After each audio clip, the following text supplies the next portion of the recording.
Hello everyone. Now we will discuss on the topic transmission of pollutants in environment part 2.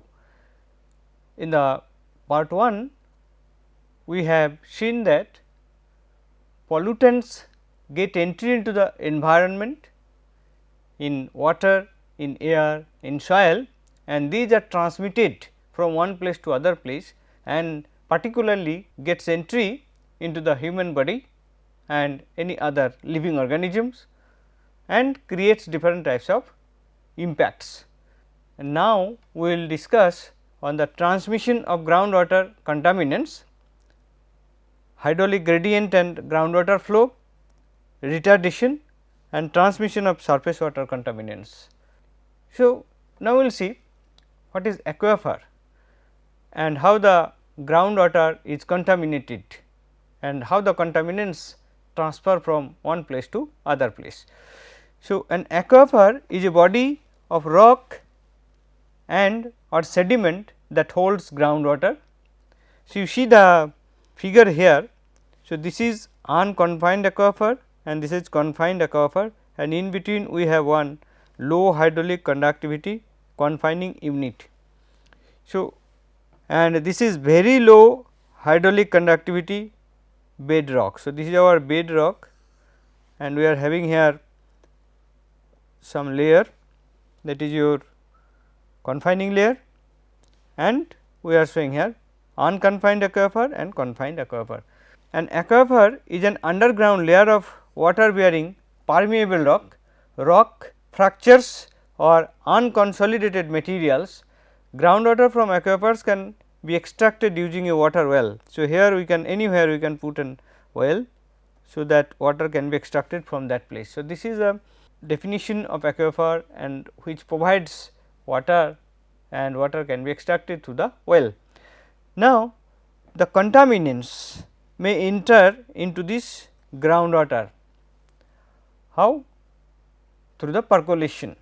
Okay. So, groundwater contaminants occur when man-made products such as gasoline, oil, road salts and chemicals get into the groundwater and cause it to become unsafe and unfit for the human use, and materials from the land surface can move through the soil and end up in the groundwater. So, percolation takes place. Okay. So, hydraulic conductivity of the soil play a role to allow the water to go from the surface to the aquifer through the surface layer, and these are the different activities. So, oil spills, urban runoff, industry, municipal sewage, okay, sanitary landfills, and then illegal dumping, agricultural chemicals and septic systems, all are responsible for the creation of pollutants which can enter into the groundwater through this percolation process. So, water is penetrated through the soil bed and then reaches to here, and once it is reaching here. So, some pollutants is coming in this place. So, it may reach to this place first, and from this to this it will be moved. So, that transmission will be taking place, or it may also if this is our water table. So, it can be at the above of that water table subsurface soil we will be getting, there also the water can transmit from one to other place, the pollutants can transmit from one place to other place. So, here it is very clear, you see this is our datum plane, and say this is one well, another well is here, or we can say this is our water table, this one. So, from the datum plane we are getting different height. So, if we take consider 2 points, point 1 and point 2, in between this height is more here. So, water will be flowing through this. So, it may be below the water table or maybe above the water table. So, this is your groundwater surface, this is your water table. So, here also the transmission of the water will be there, water pollutants will be there, here also the transmission of the water pollutants will be there. So, the gradient, the difference in the head is giving the driving force for the transmissions of the pollutants in this water or in the subsoil layers also. But subsoil transmission is not so easy, it is a complex process and the structure of this soil will influence along with this gradient. Okay. So, most contaminants are introduced to the surface by percolation through soils, that just I have told you, and most contaminants are introduced to the subsurface by percolation through soils, and the movement of contaminants through the subsurface is complex and is difficult to predict. The most common mode of contaminant migrations in subsurface is advective flow. Just like your transmissions in atmosphere, here also advection or advective flow a significant role for the transmissions of the pollutants in the subsurface also. And then the advective flow velocities are based on the average properties of the sublayer or aquifer materials and the average hydraulic gradient causing the flow, just del H and the structure of the sublayer. And when the pollutants are in the water, then also there may be some mechanical mixing or diffusion, etc. So, once below the water table, contaminants are also subjected to dispersion, that is mechanical mixings with uncontaminated water and diffusion or variations in the concentration. So, these are the basically the driving force which helps the transmissions of the contaminants in the groundwater. Now, how will mathematically represent this phenomena? Just like say in case of transmission of pollutants in atmosphere, we have developed some mathematical relationship, the people have developed and we have discussed on it. So, similarly, in this case we will also make some discussion how the pollutants are transmitted in the aquifer. So, contaminants like other dissolved solutes in groundwater also move on a smaller scale than calculated using Darcy's law and bulk values of aquifer properties. So, when we think about the subsoil, so here it is a porous bed. So, flow through porous bed, the Darcy's equation is applicable. So, for groundwater flow that equation can be applicable, but what happens, we see dispersive mixing causes some contaminant molecules to move ahead of this longitudinal to the average advective velocity along the hydraulic gradient and some molecules to move laterally to the hydraulic gradient. So, the net effect is the spread that disperse the contaminant plume above the advective front. That means, that will be just like a plume structure which we have discussed in the transmission in case of atmosphere. So, here the similar type of plumes are also formed, and we can define hydraulic gradient as del H by L, that is equal to H 2 minus H 1. So, we have a datum line. So, here if I have say water table, if it is, so H 2 and this is say H 1. So, H 2 from this place it is H 2, from this place it is H 1. So, this H 2 minus H 1 is the del height. Okay, so, this is del H and by L, this is the distance. So, this is the hydraulic gradient, where L is the head at location 1 and H 2 H 1 is the head at location 1, H 2 is the head at location 2 and L the distance between 1 and 2. So, this is the hydraulic gradient which is responsible for the transmission, and Darcy's law, we know that V is equal to K into del H by L. So, this is the hydraulic gradient multiplied with some constant divided by L. So, that K is called hydraulic conductivity. So, the K is equal to called hydraulic conductivity and V is the groundwater Darcy velocity. Okay. So, what will be the flow rate? What will be the flow rate? So, that is equal to V into A. See, if we have one say cross sectional area is A in the aquifer and V is the direction and V is the velocity of water, then V into A is the flow rate in this direction. So, if we have say like this, so 1 and 2, so this direction. So, what is the A in this and multiplied by V, that will be our Q from this to this. So, higher head to lower head. So, this will be the flow of the water along with the pollutants as well.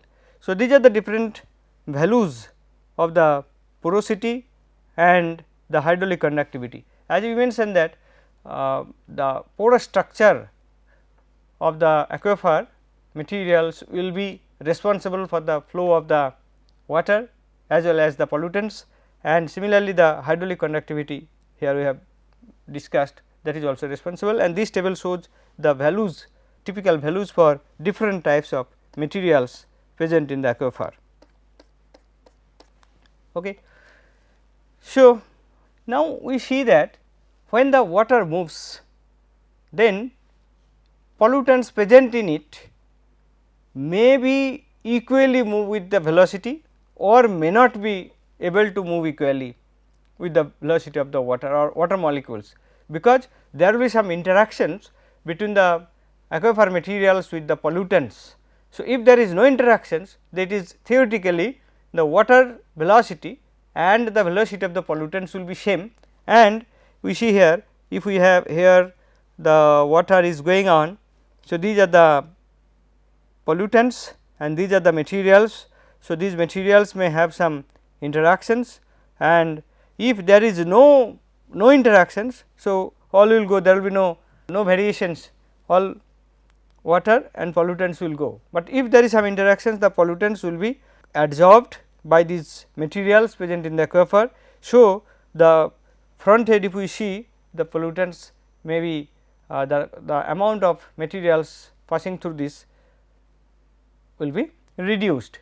Okay. So, that is called the retardation. So, that is called the retardation.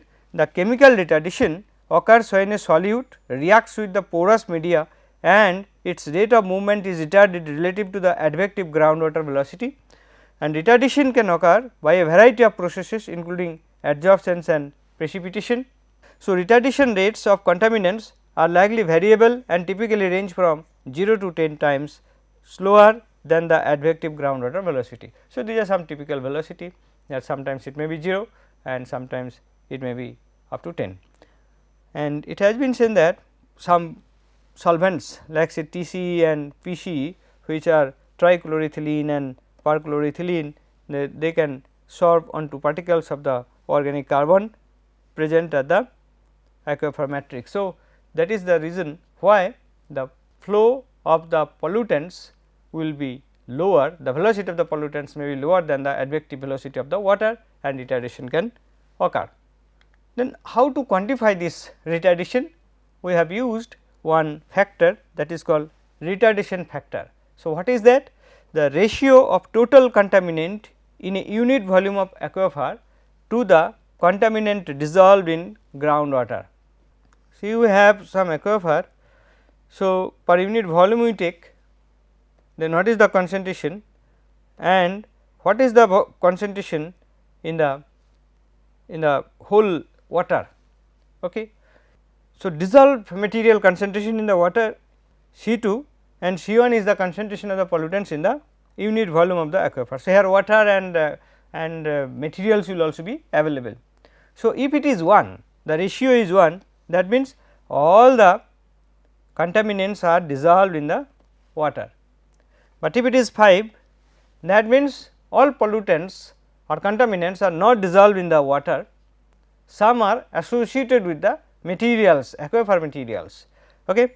So, if it is 5, then 20% is dissolved in the groundwater and 80% of the pollutants are dissolved in this material.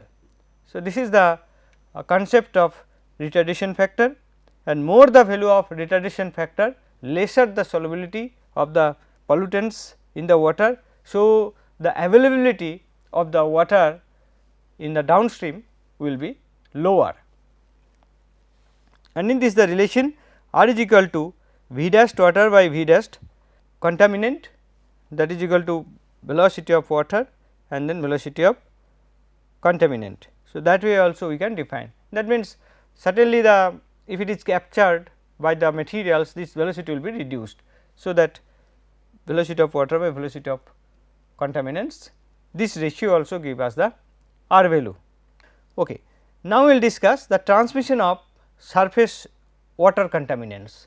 So, in the previous class we have seen that when the pollutants get entry into the surface water through some drain, say the pollutants are getting into the river, then immediately here the pollutants BOD values increases and microbes start to work on it, and DO concentration reduces and it reaches its minimum DO values, and again the DO value increases because there are two processes, reaeration and deoxygenation.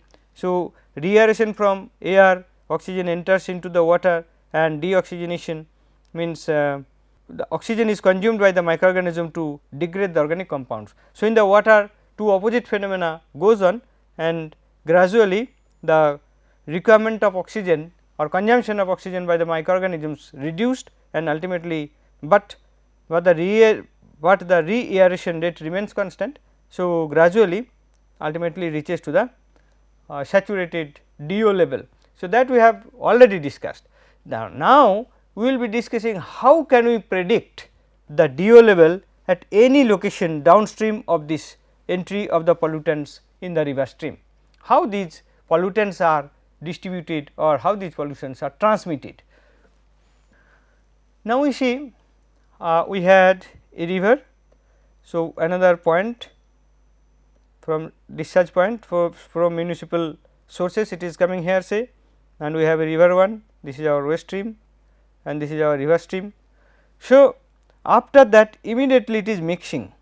So, our initial concentration we are getting this after mixing, here the microbial activity will start and gradually those will be the pollutants will be converted. So, here different types of phenomena are going on, organic compounds are being degraded by the microorganisms. Okay. So, concentration will vary, maybe precipitation etcetera. So, that way we will see how this phenomenon is going on. Now, say two stream we have, one is your waste stream, another is your river stream. So, this river stream is having a QR flow rate and then DOR dissolved oxygen in the river stream, and LR is the BOD in the river stream, and then QW is the waste flow and DOW is the DO in waste and LW is the BOD in waste. So, after this when it is mixing here, so ultimately we will be getting Q mix. What is Q mix here? Q mix is equal to QW plus QR, and DO mixed DO and LA mixed BOD, we can calculate this by mass balance. So, we can predict the DO at any downstream location or at any time. So, for that we need to determine the initial conditions, these are the initial conditions, and then determinations of the deoxygenation rate. As we know there are two major phenomena, one is deoxygenation, another is reaeration. So, we have to measure both rates. Okay. So, determination of reaeration rate from the stream geometry. So, river stream geometry will help us to get the value of the reaeration constant, and by doing some BOD test we can get the value of deoxygenation rate, and calculation of the DO deficit as a function of time, that we have to do as a function of time, what will be the deficit, DO deficit, and calculation of the time and deficit at the critical point, worst conditions. So, when the DO will be the minimum. So, that way we can calculate. Now, we have to use ultimate BOD, that is which is measure of the total organic content present initially for DO predictions. Now, you see the same figure shown here. So, this is waste, this is river and this is mixed. So, what will be the mass balance? The sum of the inputs is equal to sum of the outputs, since there is no reactions and no loss. So, this is the condition. So, what we are getting QR DOR with respect to dissolved oxygen balance. So, this is for this stream and this is QW DOW, it is equal to Q mix DO mix. Okay. So, Q mix is equal to QR QW. So, what will be the DO mix? DO mix equal to QR DOR plus QW DOW divided by Q mix, and Q mix is nothing but QW plus QR. So, put it here. So, we are getting the DO mix equal to this expression. Now, this DO mix we can represent it in terms of deficit. So, what is that?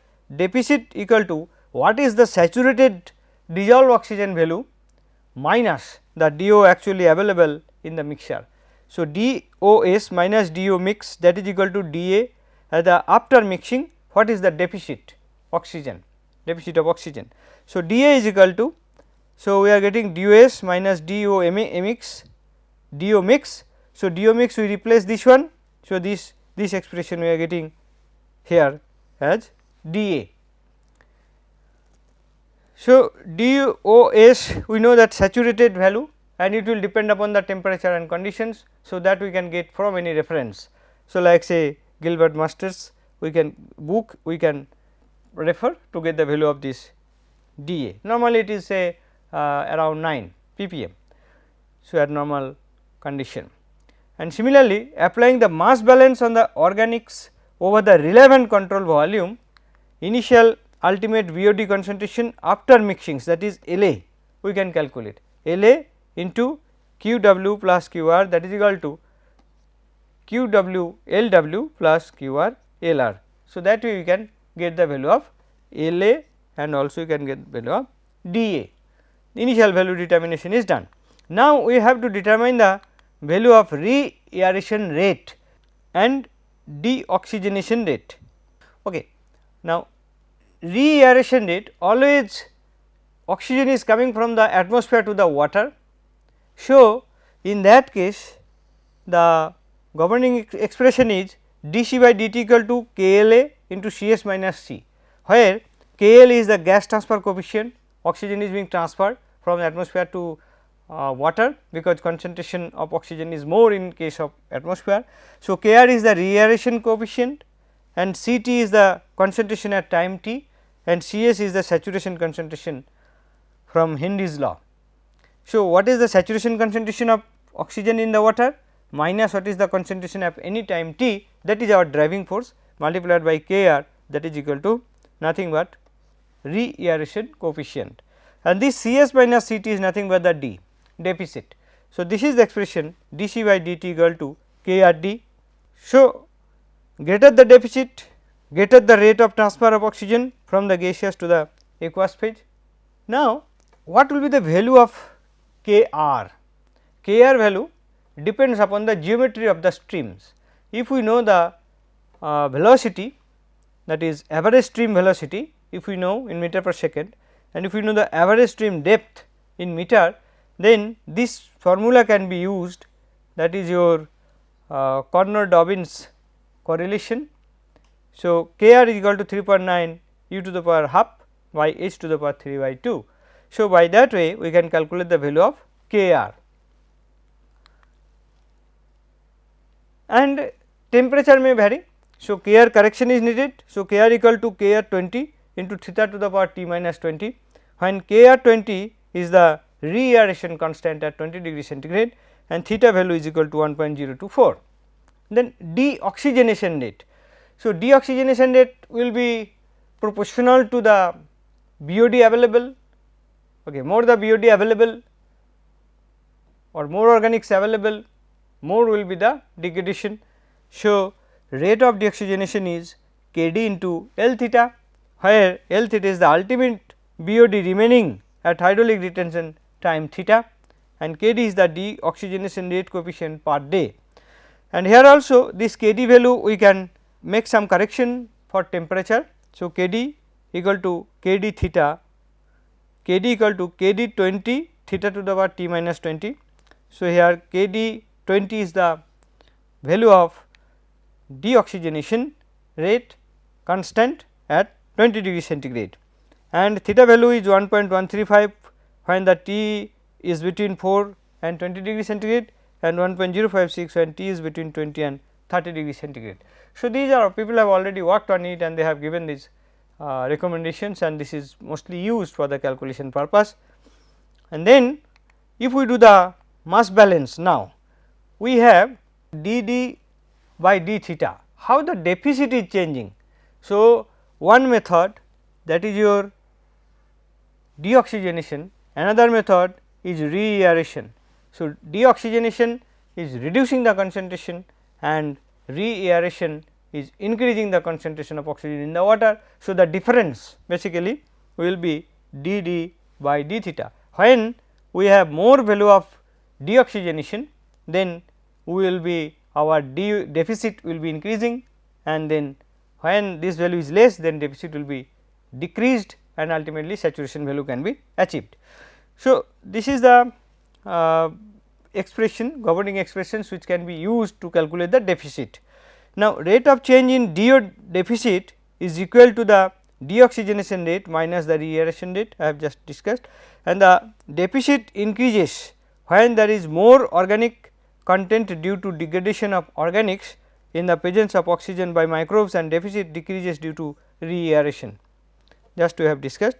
And if we get the solution of this, the solution will be like this: d theta at time theta, the deficit is equal to k d L A by k r minus k d into e to the power minus k d theta minus e to the power minus k r theta plus d A into e to the power minus k r theta. So, all these terms we have already defined. So, knowing the values of this term, we can get the value of d theta. Now, we need to calculate the critical value, because we have seen in case of river.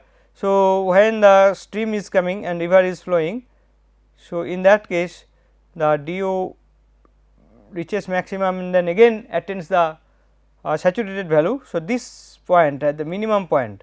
So, what is the this minimum point, at what distance this will happen, and what will be the D value at this point. So, that is our point of concern now. So, if we want to get, we have one mathematical expressions with time and d in the water. Now, if you want to get the this point, then d d d theta should be 0. So, d d d theta should be 0. So, by that we will be simplifying, we will be getting the derivation d by d theta, and then we will put it equal to 0, and the corresponding theta value is theta c, and theta c will be 1 by k r minus k d ln k r by k d into 1 minus d A k r minus k d by k d L A. So, this is the expressions we are getting for theta c, or the critical time which will be required to reach the DO value at the minimum position or minimum value. So, by substituting theta c in the Streeter-Phelps equation, which we have, this is a Streeter-Phelps equation, if we substitute this theta c, then the d which we will get, that will be the d c, that is the critical distance. So, what will be the distance x, where the d will be the deficit will be the maximum. So, that we can calculate. So, d c equal to k d into L A by k r minus k d into e minus k d theta c and minus e to the minus k r theta c plus d A into e to the minus k r theta c. So, that way you can calculate the value of theta c and d c. Now, one numerical problem we have: a city of 2 lakhs people discharges 1.32 meter cube per second of treated sewage having an ultimate BOD of 28 mg per liter and 1.8 mg per liter DO into a river with a flow of 9 meter cube per second and velocity of 0.36 meter per second. Upstream of the discharge point, the river has a BOD of 3.6 mg per liter and DO of 7.6 mg per liter. The saturation DO is 8.5 mg per liter, KD is 0.61 per day and KR 0.76 per day. Determine the critical DO and critical distance and the DO at 17 kilometer downstream. So, we have to solve this problem. Now, what we need to do? We have to calculate after mixing what will be the initial DO or initial deficit. So, that we have to calculate. So, DO after mixing we have calculated, we have seen in the previous slide that DO mix will be QW DOW plus QR DOR by QW QR. Similarly, if we put these values here, so QW is given here 1, that is a flow rate, waste flow rate. So, how much we are getting? 1.32. So, 1.32 will be putting here discharge, and DOW is equal to 1.8. So, 1.8 1.32, and here we are having 7.6, that is BOD of river, and your what is the flow rate 9 meter cube per second. So, this is your 9 into 7.6 divided by this 1.32 plus 9. So, this formula if we put, then DO equal to 6.85. So, this is DO after mixing. So, what is the deficit? So, deficit will be saturated minus this DO value, saturated value is 8.5 minus 6.85 equal to 1.6 mg per liter. So, we are getting the initial DO value.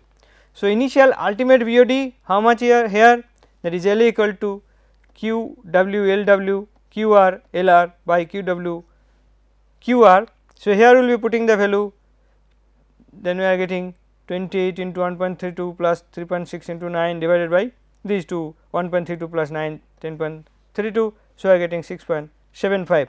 So, this is our initial ultimate BOD after mixing. So, saturation DO is given.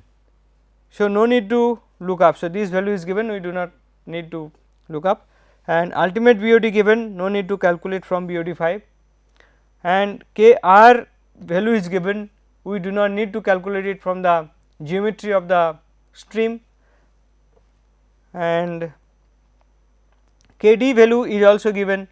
So, no need to calculate corrections from stream geometry, and we also do not need to do the temperature correction, I think. Okay. So, we also do not need to do any further correction. So, what we will get theta c, directly we will put the values in this expression which we have discussed. So, 1 by Kr 0.76, Kd 0.61, Ln 0.76 by 0.61 into 1 minus dA. So, dA, the deficit how much we have calculated 1.6, and into this one 0.76 minus 0.61 and 0.61 into 6.75. So, it is becoming 1.07 day. So, problem asked for critical distance or distance at which deficit is maximum. So, deficit is maximum. So, then we will be getting when DO is minimum. Okay. So, residence time or the time, that is equal to x divided by u, x is the distance divided by u is the velocity of the water. So, at critical condition x c will be theta c into u, and x c is equal to what? It is already given, that we have seen the critical point comes at theta c 1.07 day. So, at 1.07 day how long the water will flow, that we have to calculate. So, here this is our velocity 1.07 day, this is our time, and this is our speed we have to put. So, 0.36 meter per second, this is our velocity. So, this is our time, critical time. So, this is meter per second. So, convert it into hour. So, that will be multiplied by 3600, and then it is we are having day. So, we are calculating multiplying by 24 hour per day. So, we are getting x equal to this much or 33.28 kilometer, because this velocity is given into meter per second. So, these conversions are there, that is why. Okay, then what will be the dc now? We have got the x c, we have got the theta c. So, that theta c value we will put it here. So, once theta c we have got, so this value we will put it here. So, 0.61, 6.75, 0.76, 0.61 and e to the power minus k d value given, theta c value we have calculated, and k r value given, theta c calculated, dA is 1.6 into e to the power minus this one. So, ultimately we are getting dc equal to 2.82 mg per liter. So, this is our critical deficit. So, what will be the critical DO concentration? That is equal to saturated DO minus critical deficit. So, that we are getting 8.5 minus 2.82, that is equal to 5.68 mg per liter. Then theta we know that is equal to x by u. So, that is equal to if I want to get the second part, that is 17 kilometer. So, what is the time requirement for that? Theta is equal to x by u. So, that is 17 kilometer into 1000 meter per kilometer, that conversion, and 0.36 meter per second. So, again into the same unit per day. So, we have done this. So, this is converted to 0.54 day, and DO at 17 kilometer, what will be? We will be putting the same, the deficit first, the deficit expression. So, at 17 kilometer will be this expression we are putting. So, deficit we are getting 2.42, then we will get the value of DO 17, that is dissolved oxygen equal to saturated DO minus deficit. So, 8.5 minus 2.42. So, that is equal to 6.08 mg per liter. After this, in this class, thank you very much for your patience.